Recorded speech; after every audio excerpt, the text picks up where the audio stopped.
नमस्कार दोस्तों, आप सभी का स्वागत है तक्षशिला एकेडमी जोधपुर के डिजिटल प्लेटफॉर्म पर।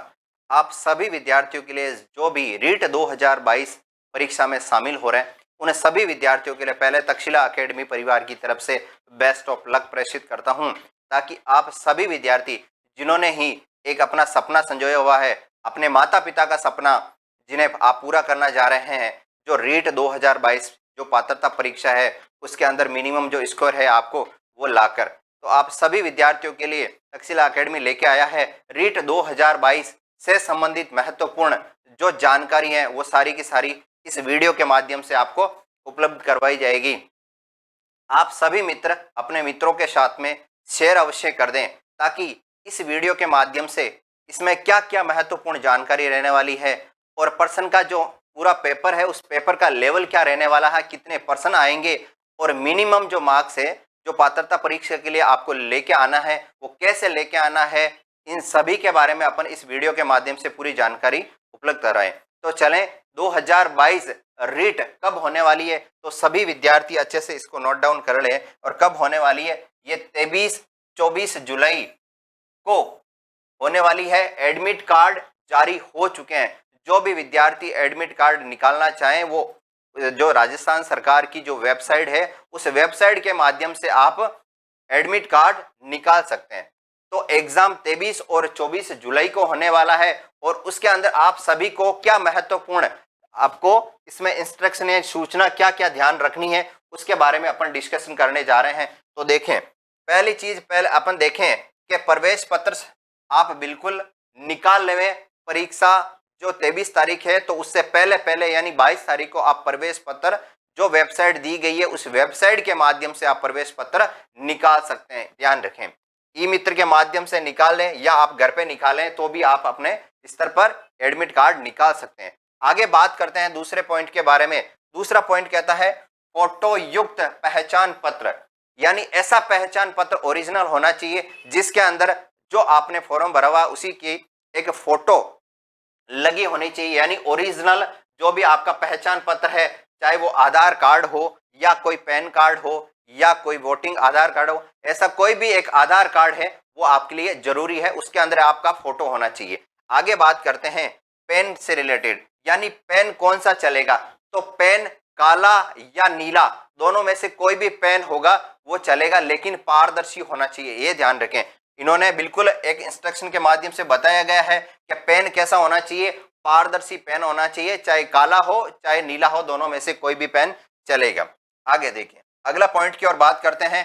कोई भी इलेक्ट्रॉनिक गजट यानी कैलकुलेटर हो, मोबाइल हो, ब्लूटूथ हो, चाहे किसी भी तरह के जो इलेक्ट्रॉनिक्स उपकरण है वो बिल्कुल निषेध है, आप वहां पर साथ में नहीं ले जाएंगे, यह ध्यान रखें, वरना आपको एग्जाम से वंचित कर दिया जाएगा। आगे बात करते हैं परीक्षा केंद्र पर कब पहुंचना है। ध्यान रखें, परीक्षा केंद्र पर 2 घंटे पूर्व पहुंचना है। कितने? 2 घंटे पूर्व आपको परीक्षा केंद्र पे पहुंचना है, बहुत जरूरी है। ये बिल्कुल जो दिशा निर्देश है दिए गए हैं, 2 घंटे पूर्व आपको परीक्षा से पूर्व पहुंचना है, ध्यान रखें। आगे देखें, आगे बात करते हैं आगे क्या क्या। अगला पॉइंट है कि परीक्षा में 1 घंटा पूर्व, परीक्षा में कैसे 1 घंटा पूर्व केंद्र में प्रवेश दिया जाएगा। यानी जहां पे आपका एग्जाम सेंटर आया है उस एग्जाम सेंटर में 1 घंटा पूर्व आपको केंद्र के अंदर है जो प्रवेश दे दिया जाएगा, ये ध्यान रखें। आगे बात करते हैं अगले पॉइंट की ओर, और अगला पॉइंट आपका कहता है जो प्रातः यानी सुबह की जो पारी है वो 9 बजे एवं दोपहर की यानी अपराह्न की जो पारी है वो 2 बजे। ध्यान रखें, सुबह 9 बजे और दोपहर की 2 बजे के पश्चात प्रवेश नहीं दिया जाएगा। ध्यान रखें, उसके पश्चात यानी सुबह 9 बजे के पश्चात और दोपहर के 2 बजे के पश्चात आपको प्रवेश नहीं दिया जाएगा। ध्यान रखें, यानी आपको 9 बजे से पहले परीक्षा सेंटर पे पहुंच के और वहां पे एंट्री ले लेनी है। ध्यान रखें, सुबह 9 बजे और दोपहर की 2 बजे से पहले पहले परीक्षा केंद्र के अंदर आपको एंट्री लेनी नहीं, उसके बाद में प्रवेश नहीं दिया जाएगा, यह ध्यान रखें। चाहे तो वहां पे आप कितने ही बिखले या कितने ही रोए, उससे कुछ नहीं, सरकार ने एक दिशा निर्देश जारी कर दिया गया है, उस दिशा निर्देश की आपको पालना करनी है, ध्यान रखें। आगे बात करते हैं आधी बाहों का शर्ट। ध्यान रखें, यहाँ पे दिया गया आधी बाहों का, यानी जो बंदे, काफी विद्यार्थी हैं जो फुल बाजू के शर्ट या फुल बाजू के टी शर्ट पहन के चले जाते हैं और वहां पे उनको एंट्री नहीं दी जाती है, तो बड़ी चिंतन में लग जाते हैं, रोने लग जाते हैं और कहते हैं हमें एंट्री दे दीजिए। लेकिन दिशा निर्देश है, उस दिशा निर्देश की पालना के तहत इसके अंदर बिल्कुल यहाँ पे लिखा गया है आधी बाहों की शर्ट होनी चाहिए, या अगर शर्ट नहीं है तो टी शर्ट चलेगा, लेकिन वो कितना, हाफ बाजू का होना चाहिए, फुल बाजू का नहीं होना चाहिए। बात करते हैं टी शर्ट या हाफ बाजू का कुर्ता हो सकता है, या गर्ल्स कुर्ती हाफ बाजू की पहन के जाएंगी। ध्यान रखना, फुल बाजू का ना तो आपको टी शर्ट पहनना है, ना आपको शर्ट पहनना है, ना आपको कोई कुर्ता पहनना है, बिल्कुल हाफ बाजू का बोला हुआ। आगे बात करते हैं एवं पैरों में ना सिर्फ चप्पल या सैंडल, बिल्कुल छोटे सोल की बताई गई है, चप्पल या सैंडल होनी चाहिए। कोई भी जूते आपके वहां नहीं चलेंगे, चाहे बाटा हो, चाहे रीबॉक हो, चाहे कैंपस हो, इतने भी आप महंगे चले जाएंगे तो ध्यान रखना वहां आपको वहां प्रवेश नहीं दिया जाएगा। तो सरकार ने जो दिशा निर्देश दिए उस दिशा निर्देश के तहत आपको चप्पल या फिर सैंडल, उन दोनों में से कोई भी आप वहां पे पहन के जा सकते हैं। आगे बात करते हैं अगले पॉइंट की ओर, और अगला पॉइंट है आपके पास में कोविड-19 की गाइड की पालना, यानी सरकार ने एक बताया गया है कोविड-19 जो है उसकी गाइडलाइन है, उस गाइडलाइन की पालना बहुत अनिवार्य है। ध्यान रखें, उस पालना के तहत आपको क्या करना है, मास्क लगा के साथ में जाना है। ध्यान रखना, अगर वो बोले मास्क उतारना तभी उतारना, अदरवाइज आपको मास्क लगा के रहना। ये कोविड-19 की पालना के तहत दिशा निर्देश है।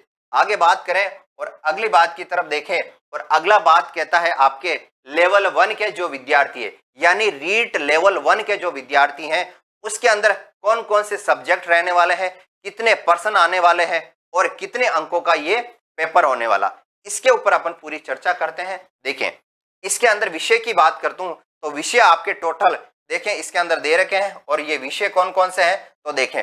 पहला विषय आपकी बात करता हूं तो पहला विषय है मनोविज्ञान का विषय, ठीक है, शिक्षा मनोविज्ञान। दूसरा विषय बात करता हूं तो लेवल 1 में आता है गणित यानी मैथमेटिक्स। तीसरी बात करता हूं तो लैंग्वेज की बात आती है, लैंग्वेज चाहे हिंदी है, चाहे संस्कृत है या चाहे अंग्रेजी है, इन तीनों में जो लैंग्वेज यानी भाषा है उस भाषा के अंदर ये तीनों भाषा रखी गई है। और चौथे की बात करता हूं तो ईवीएस यानी पर्यावरण अध्ययन जो क्षेत्र है, पर्यावरण अध्ययन राजस्थान जीके, ये सारा इसके अंदर सम्मिलित किया गया। तो ये तो है विषय आपके जितने लेवल 1 में जो सब्जेक्ट रखे गए उन सब्जेक्ट में। अब बात करते हैं इसके अंदर कितने कितने पर्सन आपके आने वाले। तो देखें, इसमें पर्सन की बात करता हूं तो पर्सन देखें, शिक्षा मनोविज्ञान में जो पर्सन आने वाले हैं टोटल पर्सन आपके 30 आने वाले हैं। और गणित की बात करूं तो गणित में भी कितने आने वाले हैं, 30 पर्सन आने वाले हैं। और लैंग्वेज के अंदर हिंदी हो चाहे संस्कृत हो चाहे अंग्रेजी हो, इन तीनों भाषाओं के अंदर 30 30 30, ध्यान रखें, इसमें भी 30 है और इसमें भी 30 है और इसमें भी 30 है, टोटल 30 30 30 की बात करें, यानी तीनों लैंग्वेज भाषाओं के 30 30 पर्सन है। परंतु इन तीनों भाषाओं में से दो भाषा जिन्होंने चुनी हुई है, चाहे वो हिंदी चुनी, चाहे संस्कृत चुनी हुई है या फिर अंग्रेजी चुनी हुई, इन तीनों में से कितने आपको 60% जो है आप वही कर पाएंगे, यानी दो विषय इस भाषाओं में, दो भाषा आप चुन सकते हैं। अगली बात करते हैं ईवीएस यानी पर्यावरण जीके और राजस्थान, इसमें कितने पर्सन आने वाले हैं तो इसमें आपके पर्सन आने वाले कितने, 30, ये ध्यान रखें। यानी सारे जितने के इसमें विषय दिए गए उन विषयों का बिल्कुल आंकड़ा बिल्कुल निर्धारित किया हुआ है और सब में पर्सन दिए गए कितने, 30 30 30 30 30। तो इसमें टोटल पर्सन कितने होते हैं तो देखें विद्यार्थियों, टोटल पर्सन की बात करता हूं तो टोटल पर्सन आपके इसमें 150 पर्सन होते हैं। 150 पर्सन कैसे होते हैं उसके ऊपर अपन देखते हैं। मनोविज्ञान के 30 बात करते हैं, फिर उसके बाद में गणित के 30, तो यहाँ पे 30 और 30 मिला के आपके कितने पर्सन होते हैं, 60 पर्सन होते हैं।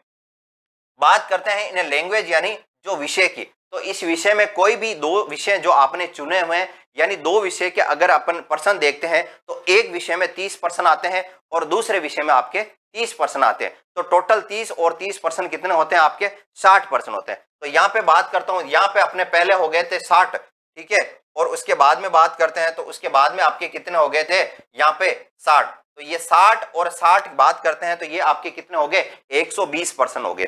और फिर बात करते हैं ईवीएस पर्यावरण अध्ययन और इसके आपके कितने हो जाते हैं 30। तो 60 और 60 120 और 30 कितने हो गए आपके 150%। यानी ये आपके प्रश्नों की संख्या थी और प्रत्येक विषयवार आपके कितने प्रश्न आने वाले हैं जो अपने डिस्कस किया, टोटल आपके 150% आने वाले हैं। अभी अंक निर्धारित कितने हैं आपका, प्रत्येक प्रश्न एक प्रश्न आपका 1 अंक का रहेगा। कितने अंक का रहेगा, एक प्रश्न 1 अंक का रहेगा। उसी अनुसार यानी 30 अंक यहाँ पे प्रश्न दिए गए हैं मनोविज्ञान के, तो कितने अंक हैं दोस्तों, तो यहाँ पे 30 अंक है। बात करते हैं गणित के 30 प्रश्न है और अंक कितने हैं 30 अंक है। आगे देखें जो विषय के अंदर आपके कितने यानी 2 विषय जो भाषा है उन भाषा के आपके प्रश्नों की संख्या 60 रखी गई है और उस 60 के आधार पर एक जो प्रश्न है वो 1 अंक का है। तो टोटल 60 प्रश्न आपके कितने अंक हुए 60 अंकों के हुए। बात करते हैं आगे ईवीएस यानी पर्यावरण जीके यानी राजस्थान का जो पोर्शन है उसके अंदर 30 प्रश्न है और 30 प्रश्न कितने अंकों के हैं, वो है आपके 30 अंकों के। तो ये टोटल आपके जो अंक हैं वो देखे 30 और 30 यहाँ पे 60 अंक हो गए और 2 भाषा के आपके 60 अंक हो गए। 60 और 60 आपके 120 और उसके अलावा 30 अंक आपके पर्यावरण जीके यानी राजस्थान के हो गए। टोटल आपके कितने हो गए 150 अंक। 150 ही प्रश्न आने वाले हैं और 150 ही आपके अंक निर्धारित किए गए, ध्यान रखें यहाँ। और मेन इंपॉर्टेंट चीज इसके अंदर एक आप देखी गई है, तो इसके अंदर नॉन नेगेटिव मार्किंग यानी इसके अंदर कोई भी नेगेटिव मार्किंग नहीं है। काफी विद्यार्थी चिंतित हैं क्या इसमें नेगेटिव मार्किंग रखी गई है या नहीं रखी गई। तो रीट के जो लेवल 1 के सभी विद्यार्थी हैं वो अच्छे से ध्यान रखें, इसमें कोई भी नेगेटिव मार्किंग नहीं है। यानी 150% दिए गए हैं, आपको टोटल 150% पूरे के पूरे करने हैं। चाहे आपको याद है तो भी करने हैं और चाहे याद नहीं है तो भी आपको तुक्के लगा के करने हैं, लेकिन 150% आपको पूरे के पूरे करने हैं, ध्यान रखें। आगे बात करते हैं, आगे क्या देखें। अब लेवल 2 के विद्यार्थी हैं जो रीट लेवल 2 यानी जिन्होंने बीएड कर रखी है उनके लिए लेवल 2 निर्धारित किया गया है और उसके अंदर बात करते हैं कितने विषय। तो देखें दोस्तों इसमें विषय कितने हैं टोटल। इसमें विषय की बात करते हैं तो पहला आपका शिक्षा मनोविज्ञान विषय आता है, दूसरे की बात करते हैं तो आपका हिंदी, तीसरे यानी ये जो ये लैंग्वेज वाला पार्ट है ये आपका हिंदी, संस्कृत और अंग्रेजी, ये भाषा है। कितनी है टोटल आपके इसमें अंदर दे रखी है कितनी 3 भाषा। वही 3 भाषा में से आपको 2 भाषा चुनी है, चाहे हिंदी चुनो, चाहे संस्कृत चुनो, चाहे अंग्रेजी चुनो, ठीक है। और अगली बात करते हैं ये एसएस सोशल साइंस है, सामाजिक अध्ययन। तो इसके अंदर कितने, अब इसमें कितने पर्सन आने वाले हैं, पर्सन की बात करें तो देखें दोस्तों इसमें जो पर्सन आने वाले हैं और ये पर्सन देखिए शिक्षा मनोविज्ञान के अंदर टोटल 30 पर्सन आने वाले हैं। और आपकी लैंग्वेज की बात करते हैं ना, जो भाषा तीनों भाषा के 30 यानी तीनों के कितने पर्सन आने वाले हैं 30 और 30। और इन 30 में से तीनों भाषा में से जो 2 भाषा आपने चुनी हुई है उनमें से आपको सिर्फ 60% करने, ध्यान रखने कितने परसेंट करने हैं 60% यानी 2 भाषाओं के, ठीक है। आगे बात करते हैं एसएस के कितने यानी सोशल साइंस के 60% है, ध्यान रखने कितने हैं सोशल के 60 है। तो ये टोटल अपन काउंट करें तो 30 आपके हो गए इसके शिक्षा मनोविज्ञान के और 60 आपके हो गए इसके लैंग्वेज के और 60 हो गया आपके एसएस के। तो 60 और 60 आपके होते हैं 120 और 30 आपके होते हैं शिक्षा मनोविज्ञान, टोटल हो गया आपके 150 यानी 150% आएंगे। और अंक की बात करूं तो प्रत्येक पर्सन 1 अंक का है, टोटल 150% कितने अंकों का हो गया दोस्तों 150% 150 अंक के हो गए, ये ध्यान रखें।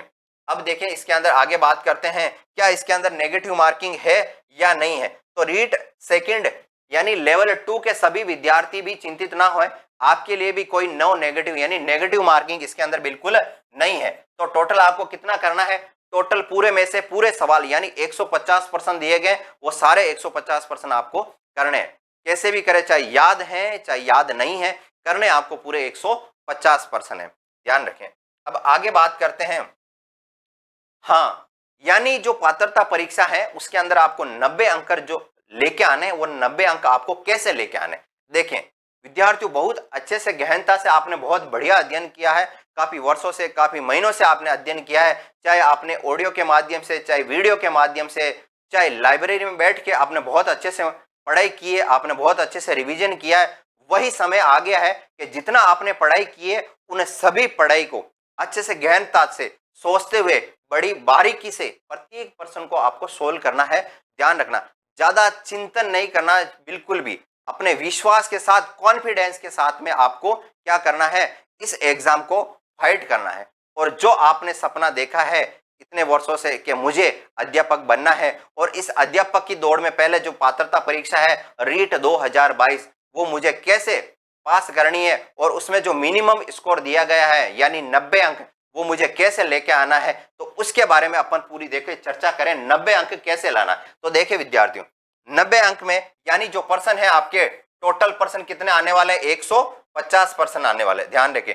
टोटल आपको 150 पर्सन आने वाले। 150 की बात करते हैं तो 150 के अंदर अपन उन प्रश्नों को 3 टुकड़े कर देते हैं। उन 3 टुकड़ों में एक कर देते हैं आप बिल्कुल इजी वाले पर्सन, और एक कर देते हैं थोड़े मीडियम लेवल के पर्सन, और एक कर देते हैं अपन बहुत हार्ड लेवल के पर्सन।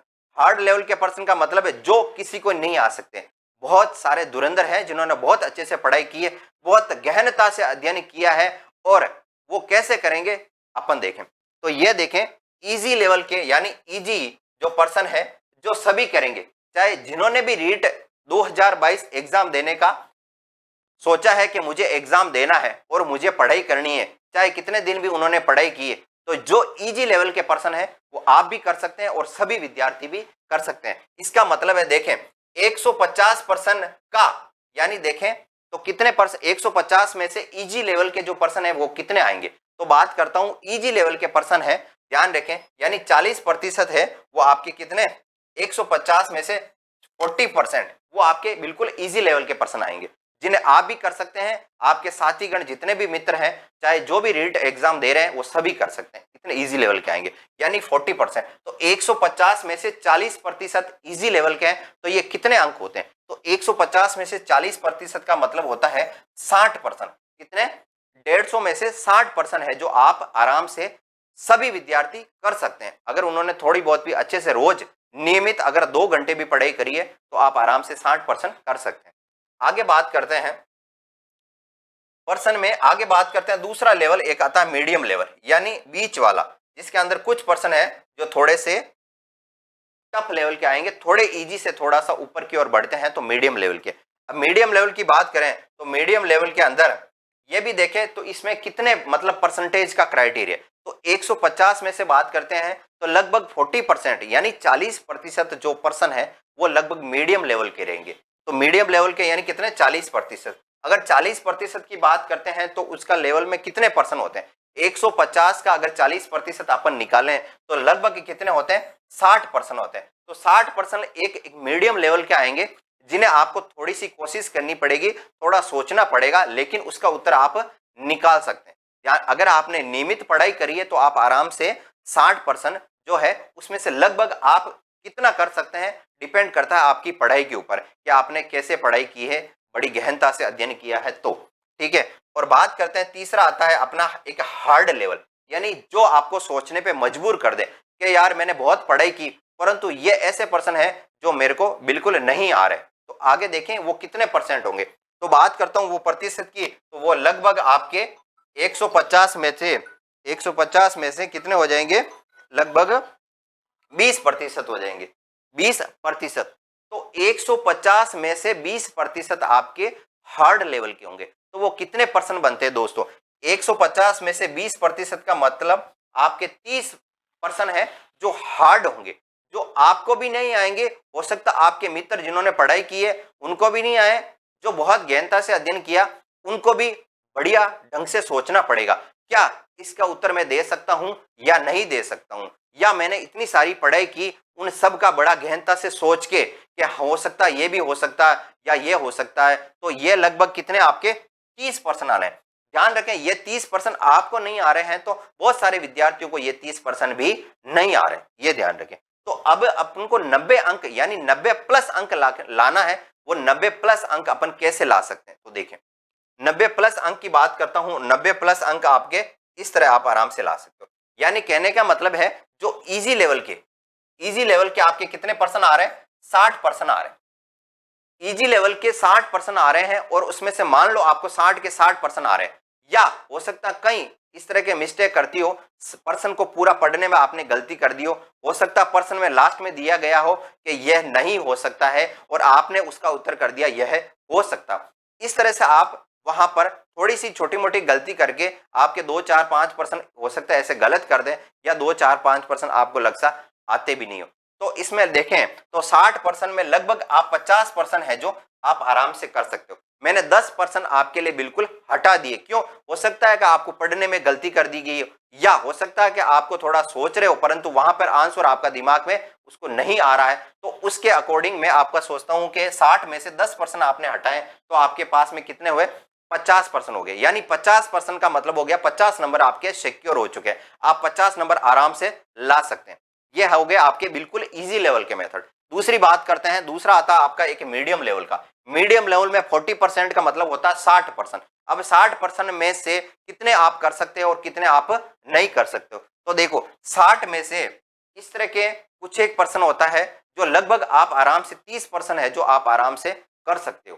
क्यों? बिल्कुल 60 में से मैंने बिल्कुल 30 यानी बिल्कुल 50% का रेशियो हटा दिया है और मात्र 30% रखें। कितने? 60 में से 30% है जो आप आराम से मीडियम लेवल के हैं, परंतु आप बढ़िया अगर अच्छे से पढ़ाई की है तो आप आराम से कर सकते हो। तो बात करता हूं इसमें 60 में से आपने कितने? 30% तो आपने आराम से कर लिया। बाकी बचे जो 10% है वो 10% में से आप क्या कर रहे हैं? भाई 30% तो कर लिए, बाकी 30% में से कितने आप कर सकते हो? तो बाकी 30% में से आप मान लो कि आप 15 सवाल करते हो, बिल्कुल 30 में से आधे करते हो और उस आधे में से आपके 10 सवाल राइट हो जाते हैं। 2 ऑप्शन आप काट देते हो और 2 ऑप्शन आपके पास बचते हैं। उन 2 ऑप्शन के आधार पर आपके लगभग कितने परसेंट सही हो जाएंगे? 15% मानो। अगर 15% सही होते हैं तो टोटल आपका आंकड़ा हो जाता है कितना? 30 और 15, अगर आप 45 मानते हो तो लगभग उसमें से 45% अगर आप राइट करते हो। मैं आपको 45 में से सिर्फ 40 ही परसेंट मानता हूं कि आप 40% राइट कर सकते हो। तो ध्यान रखें, यहां पे आपने 50% राइट कर दिए और यहां आपने 40% राइट किए, तो आपके कितना सिक्योर जो मिनिमम पासिंग मार्क्स है 90, यहां पे आपके 1% 1 अंक निर्धारित करता है। तो 90 अंक कितने हो गए? आपके 90% 90 अंक निर्धारित करते हैं। तो ध्यान रखें, यहां पे आप 90 का जो आंकड़ा है आपका वो 90 यहां पे आपने प्राप्त कर लिया। तो अब 90 प्लस लाने के लिए आपको क्या करना पड़ेगा? देखें तो तीसरा एक मेथड आता है। तीसरा थोड़े पर्सन आते हैं वो जो आते हैं हार्ड पर्सन, जिनको आपको सोचने पे बड़ा जोर लगाना पड़ रहा है कि ये मेरे से होंगे या नहीं होंगे। तो देखो अब ये कितने पर्सन आने वाले? 150 में से 20% जो होते हैं, यानी टोटल कितने? 30% है जो हार्ड आने वाले। अब इन 30% को कैसे किया जाए? इन 30% को बड़ी गहनता से सोचें और समझें और के 30% में से मैं कितने कर सकता हूं। तुक्के लगाएं। अगर 30 के 30 भी करेंगे और उसमें से आप 2 ऑप्शन हटाएंगे और पीछे बचे 2 ऑप्शन, उन 2 ऑप्शनों को बड़ा गहनता से सोच के समझ के, जहां आपने पढ़ाई की है कि वीडियो के माध्यम से, चाहे आप ऑडियो के माध्यम से, चाहे आपने अपने हाथों से जो नोट्स बनाए उन नोट्स को गहनता से वापस रिवाइज किया है और आपने वो पॉइंट कहां पे लिखा है, उस पॉइंट को देखते हुए आपके पास में ये जो 30% है उस 30% का जो आप देखें उसमें से कितने राइट कर सकते हैं। तो मैंने आपको ये एक एग्रीगेट लगाया है, उस 30 में से आपको मानो 30 में से 30 करते हो और मात्र सिर्फ 5% आपके राइट होते हैं। अगर 5% भी राइट होते हैं तो टोटल आपका इसमें से 5 में ऐड करता हूं तो 50 प्लस 40 आपके होते हैं 90 और 90 प्लस आपके होते हैं 95। यानी जो आंकड़ा आपने एक निर्धारित किया था कि मुझे 90 प्लस लेके आना है, तो ये आंकड़ा आपका 100% सिक्योर आपको बनाता है कि आप 95 नंबर आप आराम से ला सकते हो। चाहे आपने पढ़ाई 2 घंटे की हो, 4 घंटे की हो, लेकिन बढ़िया तरीके से गहनता से अध्ययन किया है तो आपके कहीं पे भी 90 प्लस अंक आपको ये नहीं हो सकता कि आप नहीं ला सकते हो, बिल्कुल ला सकते हो। यहाँ अपने एक फ्लो चार्ट के माध्यम से 3 लेवल बना दिए, जिनमें एक इजी लेवल, एक मीडियम लेवल और एक हाई लेवल, तीनों बनाए हैं और इन तीनों लेवल के आधार पर आप 90 प्लस अंक आप आराम से अर्जित कर सकते हो। तो ध्यान रखें विद्यार्थियों, अगर आपको 90 प्लस अंक लाना है तो ये फॉर्मूला 100% अपना ले और इस अपनाने के बाद में आप देखें कि आपका 90 प्लस आता है या नहीं आता। मैं आपको गारंटी के साथ कहता हूं अगर आपने ये तरीका अपनाया तो वहां पर आपके 100 प्लस आएंगे। 90 प्लस की बात नहीं करता हूं, कितने आएंगे? लगभग 100 प्लस आएंगे। आगे देखें तो आगे क्या करते हैं। अब देखें रीट 2022 की जो वैधता है ये क्या है, आजीवन रहेगी। क्या रहेगी, आजीवन रहेगी। यानी एक बार आपने अच्छा सा स्कोर प्राप्त कर लिया है तो वो लगभग आपकी आजीवन रहेगी। आगे देखें, आगे क्या करें। अब के सर बहुत सारे विद्यार्थी हैं जो ऐसे कमेंट करते हैं या फोन के माध्यम से या फिर क्लास में इस तरह पूछते हैं कि सर अगर मान लो नहीं आता मेरे को वो पर्सन तो मुझे क्या करना चाहिए। भाई करना तो होगा, क्यों, क्योंकि उसके अंदर नेगेटिव मार्किंग बिल्कुल आपके नहीं रखी गई। जब नेगेटिव मार्किंग नहीं है तो इसका मतलब है करना आपका जरूरी है। वो करें, चाहे आए तो भी करें और चाहे आए तो भी नहीं करें, यानी तुक्का भी लगा सकते हैं। तो अभी तुक्का लगाना है तो वो तुक्का कैसे लगाना, देखें यहाँ पे लिखा है आपको, देखो बढ़िया तरीके से अच्छे से। काफी विद्यार्थी बड़ा खुश हो रहे हैं कि सर तुक्का कैसे लगाना, बड़ा ये भी एक विचित्र सवाल है। और इस चीज को देखें तो तुक्का हम कैसे लगाएंगे। तो देखें, तुक्का लगाने के लिए मैं आपको एक सवाल देता हूं, एक प्रश्न देता हूं और उस प्रश्न के आधार पर अपन देखेंगे कि तुक्का कैसे लगाए। ईश्वर तुम्हें सफलता प्रदान करे, यह वाक्य है। यह आपके पास में एक प्रश्न दिया गया है, ईश्वर तुम्हें सफलता प्रदान करे, यह वाक्य है। और 4 ऑप्शन दे रखे हैं इसमें, संकेत वाचक पहला, दूसरा आपका दे रखा है विधानवाचक, और तीसरा दे ऑप्शन है इच्छावाचक, और चौथा है आपका विस्मयवाचक। अब ध्यान रखें, इसमें दे रखा ईश्वर तुम्हें सफलता प्रदान करे, ये वाक्य क्या है। तो ईश्वर तुम्हें सफलता प्रदान करते, ये क्या कोई संकेत है। आपने दिमाग में हटाया कि ये संकेत नहीं है, तो इस एक ये ऑप्शन तो मान लो कि ये ऑप्शन तो बिल्कुल 100% नहीं हो सकता। दूसरा आता है कि ये विस्मयवाचक या विधानवाचक या इच्छावाचक। ये बोलते हैं कि विधानवाचक, क्या ईश्वर तुम्हें सफलता विज्ञानवाचक हो सकता है। आपने सोचा हाँ हल्का फुल्का ये हो सकता है, चलो आगे बढ़ते हैं। इच्छावाचक, तो ईश्वर तुम्हें सफलता प्रदान करे, ये किसी की इच्छा है क्या, कि बिल्कुल, यानी कोई भी चाहे मित्र हो चाहे आपके गार्जियन हो, ये बोले कि ईश्वर तुम्हें सफलता प्रदान, ये उनकी क्या है, इच्छा है, यानी ये भी बिल्कुल हो सकता है। तो अगली बात करते हैं विस्मयवाचक, क्या ये विस्मयवाचक हो सकता है। आप कंफ्यूजन में है कि ये तो बिल्कुल भी नहीं होने की संभावना रखता है, तो इसको भी आपने क्या कर दिया, काट दिया। तो 2 ऑप्शन आपके पास में देखें तो 2 ऑप्शन आपने बिल्कुल बढ़िया ढंग से सोच समझकर आपने 2 ऑप्शन क्या कर दिए, कट कर दिए। अब रही बात आपके सामने कितने, 2 ऑप्शन। अब इन 2 ऑप्शन को चेक करें और बढ़िया ढंग से सोचें कि क्या कौन सा हो सकता है। ईश्वर तुम्हें सफलता प्रदान करे, ये किसी की इच्छा है, खुद नहीं बोलता। कोई भी व्यक्ति आपके सामने जो है, जो आपका नजदीकी है, जो आपका मित्र है, वो तुम्हें एक क्या करता है, बोलता है कि ईश्वर तुम्हें सफलता प्रदान करे, ये उसकी इच्छा है, हार्दिक उसकी इच्छा है। तो ध्यान रखें, यहाँ पर इच्छा एक वर्ड दिया गया, तो ये 100% अगर इस सवाल को देखते हैं तो अपने पास में उत्तर निकलता है इच्छावाचक। ध्यान रखें, इसके अंदर 2 चीजें आपको देखनी है, एक तो नकारात्मक भाव देखना है और एक सकारात्मक भाव देखना। इन दोनों भाव के अंदर आपका क्या है, प्रश्न का उत्तर छुपा हुआ है। ध्यान रखना, अगर सवाल यानी प्रश्न अगर नकारात्मक है तो उसका उत्तर भी नकारात्मक होने की संभावना होगी। अगर प्रश्न आपका सकारात्मक है तो उसका उत्तर भी सकारात्मक होने की संभावना होगी। तो इसका उत्तर क्या निकलता है, इच्छावाचक, यानी सी नंबर ऑप्शन इसका राइट निकलता। और 100% वहां आप तुक्का लगा के आ जाइए और सफल, और 100% गारंटी के साथ में ऐसे सोचें कि मैंने इस सवाल को गहनता से पहले पढ़ा है, 2 ऑप्शन को मैंने काटा है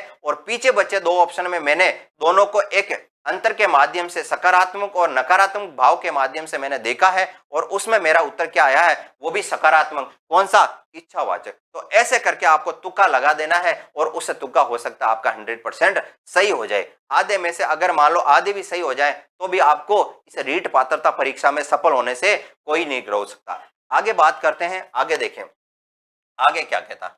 अब रही OMR, यानी OMR को कैसे भरना है। बहुत सारे विद्यार्थी चिंतित होते हैं कि OMR को कैसे भरा जाए। बहुत सारे हैं जो रोल नंबर गलत भर देते हैं, या बहुत सारे विद्यार्थी हैं जो प्रश्न दिया गया है ऑप्शन में उसने राइट तो कर दिया है अपनी बुकलेट में, लेकिन OMR को भरने का तरीका उसके पास में गलत था, जिसकी वजह से उसके नंबर कम हो गए। तो आगे देखें OMR को अपन कैसे भरते हैं।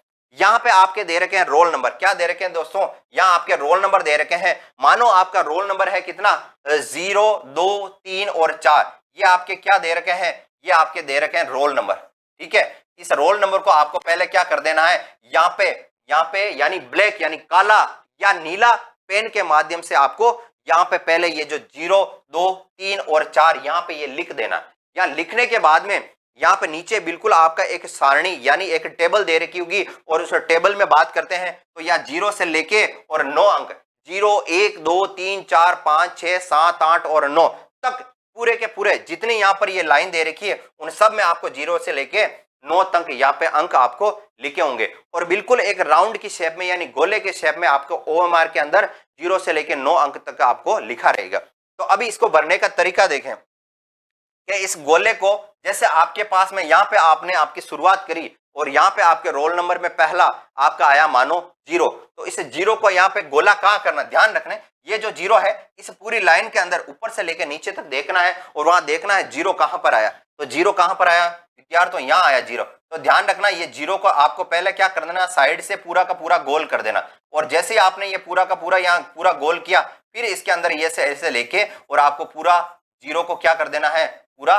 गोल कर देना। और ध्यान रखना बिल्कुल भी बीच में से आपका व्हाइट नहीं दिखना चाहिए, क्या है पूरा का पूरा गोल दिखना चाहिए। अब रहे बात इसके लिए आपको कौन सा पेन लेके जाना, तो कई विद्यार्थी हैं 2 रुपए वाला जो तीखा चलता है वो पेन लेके चले जाते हैं, कदापि नहीं ले जाए। ये आपके भविष्य का सवाल है और इस भविष्य के सवाल के लिए 2 रुपए के अपेक्षा आप 10 रुपए का एक पेन आता है जो एक्सेलो मार्कर का आता है या जो मोटी जो निप होती है जिसके अंदर जो गहरा यानी जो मोटा जो जाड़ा चलता है जिसके अंदर आप गोला करते हो तो बिल्कुल क्या होता है, गोला आराम से पूरा ब्लैक हो जाता है जहां से आपको कटने फटने की संभावना बिल्कुल भी ओमार नहीं रहती है। तो ये 0 आपको यहां भर देना है। आगे बात करता हूं तो आगे आता है आपका ये 2 नंबर। तो 2 नंबर इस पूरी की पूरी लाइन में देखे कहां पे आता है, ये 2 नंबर आपका यहां पे आता है। तो सबसे पहले साइड से चारों के जो पूरा राउंड शेप है इसको आपको क्या कर दें, गोला कर दें और इस गोला करने के बाद में कहीं पे भी आपका व्हाइट नहीं रहना चाहिए, ये ध्यान रखें।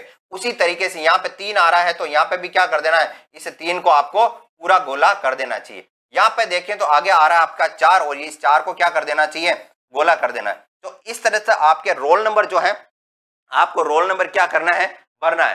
रोल नंबर उसको क्या करना है, भरना है। इस तरह से आप रोल नंबर को अच्छे से ढंग से भर लें। और बात करते हैं पर्सन के अनुसार, यानी पर्सन अब आपको पर्सन में काफी पर्सन आपने सोल्व कर दिए हैं और उस सोल्व के आधार बाद जब आपको ओएमआर भरनी है तो ओएमआर भरने का तरीका क्या रहना चाहिए वो देखें। ओएमआर को भरने का तरीका, मानो आपके पास में यहाँ ए बी सी डी इस तरह के पर्सन वाइज दे रखा, ये पहला, ये दूसरा, ये तीसरा, ये चौथा, पांचवा और ये छठा पर्सन है।